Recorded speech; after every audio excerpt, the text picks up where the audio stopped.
2020 has turned me into the Joker.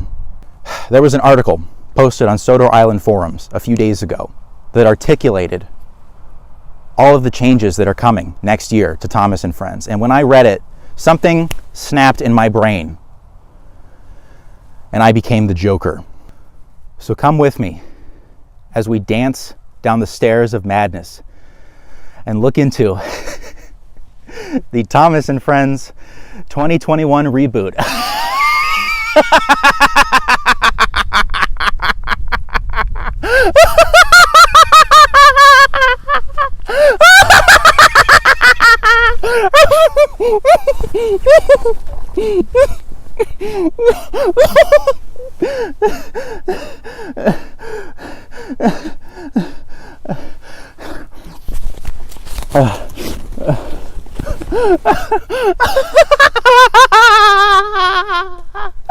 Come on, let's go.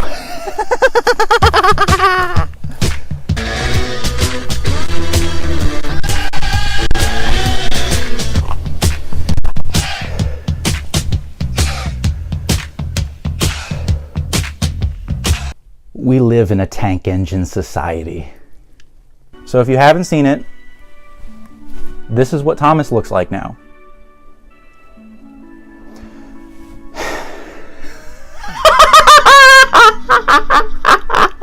Let's begin. The individual revealed that Mattel had approached Nelvana to come on board as a production partner for the series and said that they wanted to reboot the series and try something that's different. Yeah, they definitely did. Now here's a quote. Mattel said, "We don't want to use wheels as hands, thank God, but we are allowed to be more cartoony. They can pop the trains off the tracks and jump to turn 360. So we're definitely not locked to the track." When asked if the new production team was intending to skew more toward a younger audience, they are, Nelvana was hoping to reach a broader audience through their new approach to the series, commenting that with the quiet, slow nature of the original show, it appealed to a younger audience. Our version is, I don't want to say wacky, but a bit more stretchy, toony. No. It's amazing. Every single word you just said was wrong. That's what Audrey believed in. Audrey believed in quality storytelling that could supersede generations. Not this crap, this regurgitated baby crap that's only for babies, that's not accessible to anyone else, that has no value to anyone else. God, we live in a society. God, we live in a society. A tank engine society. Now here is the worst quote in the whole article, and I hope you've got your rope ready because you're going to want to hang yourself after you hear this. As I remember the original property, Thomas was a coming-of-age character. Not a child, but a recent graduate of the train program, coming to Train Central to make his mark in the world of trains. Well, clearly you don't remember the original property because that has nothing to do with Thomas whatsoever. He was not going to train school to graduate to train college or whatever. I don't understand. The people that are working on the show today, and this has been true for a while now, have no idea what Thomas is. The only people that ever understood what Thomas truly is were 1, Wilbert Audrey, 2, David Mitten, 3, Andrew Brenner, and 4, me. Much less involvement with the older trains. Well, I guess Duke really is never coming back. Yeah, so the new reboot is a cartoon about Thomas and basically like Percy, probably Nia, and I don't know, maybe James or somebody playing. Just playing. There's no railway realism. There's no Britishness. Oh, we'll get to that. We'll get to that.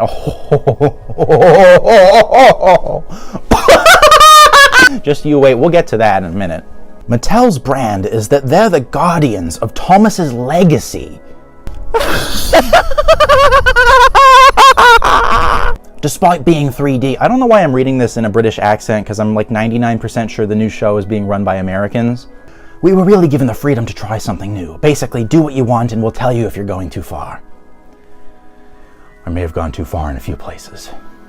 Now, this is a punch in the face right here. The island of Sodor was originally off the coast of England. That's not really important.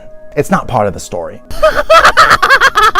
And Hagen says, from what I can interpret here, Sodor is going to become an every island from here on out, abandoning the quintessential British tone and setting, which has been the aesthetic of the series since 1945. I need a cigarette.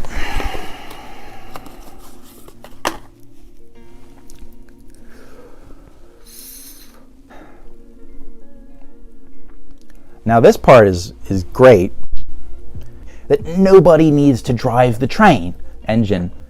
Mine carts. They are calling freight cars mine carts. Mine carts. These people have never seen Thomas in their lives. We really do live in a society.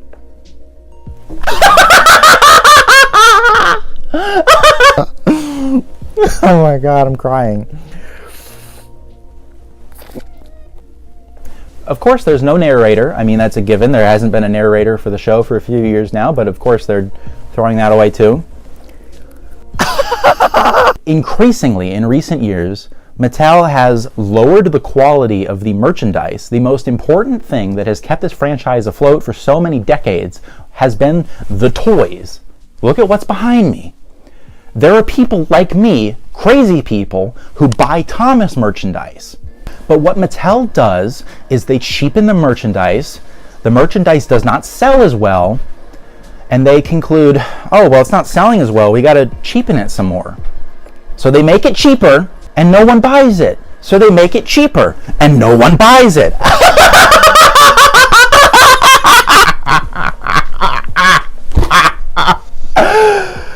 And no one buys it. They also don't air the show. Has season 20 or 21 ever aired on television? Because I watched it on YouTube. Go to YouTube. You're on YouTube, but go to YouTube. Go to the YouTube. And the only way to watch these episodes are from illegal uploads. Because they were recorded at 2 o'clock in the morning airing in Croatia. That's how the show gets distributed, by people that upload it when it airs in Croatia, because it doesn't air here. They didn't even release the Big World, Big Adventures movie on DVD until a year after it came out. That is ridiculous. The reboot, before this reboot, the other reboot, their big flagship movie for that reboot, and they just don't release it. Distribution, communication, poor quality merchandise. Those have been the plaguing issues with the Thomas & Friends brand for the past 6 years. It was never the show. They refuse to understand this. They either are too stupid to comprehend it, or they just don't care. Because I'm convinced you couldn't run a company this badly if you tried. It is profound arrogance on someone's part that a 75-year-old franchise is in such a state of disrepair. It was not the show. It was never about the show. If the toys were good, people would buy them. If the show was aired, people would watch it. But they don't air the show, they release horrible toys, or they just don't make toys. There are so many characters in Big World, Big Adventure, but they don't sell any toys of them. And then weirdly, they don't make money. And then they blame the show. Andrew Brenner's gone. He moved on to another show, and God bless him. But I'm sure that Sean's Models sent this video to Mattel to prove that I'm a bad person. So Mattel, if you are watching this, Ian McHugh, if you're watching this, whoever's watching this, I want you to know the show was fine. It wasn't broken. So why did you fix it? The toys are broken. The distribution is broken. The communication between the different distributors was broken. That's what you could have fixed. Instead, you ruined a good thing. And you turned me into the Joker. This whole thing is just a big joke.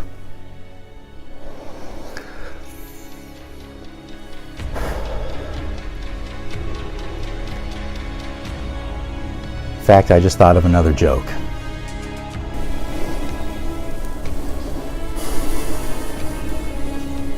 Do you want to hear it?